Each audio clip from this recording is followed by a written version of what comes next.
So when I launched this campaign in early January to help lawyers become happier people, happier professionals, I really wasn't sure whether or not lawyers had a particular brand of unhappiness that was different than any other high stress profession.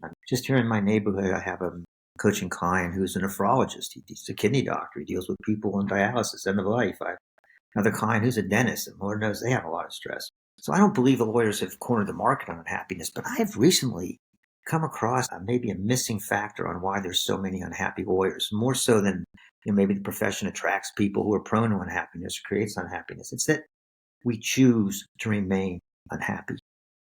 And here's how it's become clear to me. I what I do is I take thorns out of one's paws, and you read an email, you come to a webinar or whatever, and then we have a free call, and people generally get a sense of, oh yeah, he can help me out. I see what the thorn is. Oh, I see what it's like to be free. I see how this guy could take it out. They get excited. They schedule a session with me.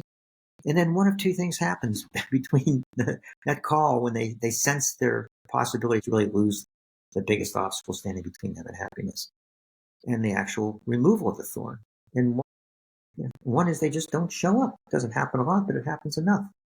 For lack of a better word, they chicken out. Or the majority of people come and they have a great, session, but afterwards they say, I really wasn't sure I was going to show up. I had second thoughts. Why do we have second thoughts about our happiness? I'm not taking it personally.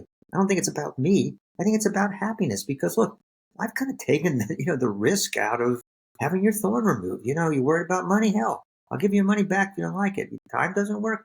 My wife's not crazy about it. I've opened up some weekend times and some evening times. And I've given you testimonies of other people. I've kind of shot all my bullets. I've made my case. I'm happy to submit it to the jury. But what is it about us that makes us procrastinate our own happiness? And I had a thorn removal session with an attorney this morning, and she mentioned that one of her partners had just spent the last decades, all he cared about was money, money, money, money, money, money, money, and he just tragically had a son die, and now he's distraught. He's just beside himself because he realized, oh my God, I could have been a happier person. I could have devoted myself to my family and things that made me happier, but I didn't. And he just procrastinated, and time ran out. I don't want time to run out on you. There's this that adage that justice delayed is justice denied, and I would say that your happiness delayed is your happiness denied. I'm not saying I'm here for everyone, and if you don't take advantage of what I'm doing, that you don't want to be happy. No, I don't. But if I'm speaking your language, if what I'm saying resonates with you, if you trust me and you have a sense that this process could work for you, then I've kind of taken away all the excuses. It's really between you and you. And you can think, oh, I'll do it later, but call it superstition or my history or whatever. There's a window that's open that I kind of broaden a little bit where there's an opportunity for us to take a step out of our comfort zone and lead into a happiness and fulfillment that we never thought was possible. And I don't know how long that window stays open, but I know that when it's open, you seize the initiative. It's just like in a case when you got the advantage, you go with it. So if that window's open, walk through it, leap through it, open it up, go through it, whatever it is, whether it's me or somebody else. Because I do not want any of us to look back and think, oh my God, it could have been different.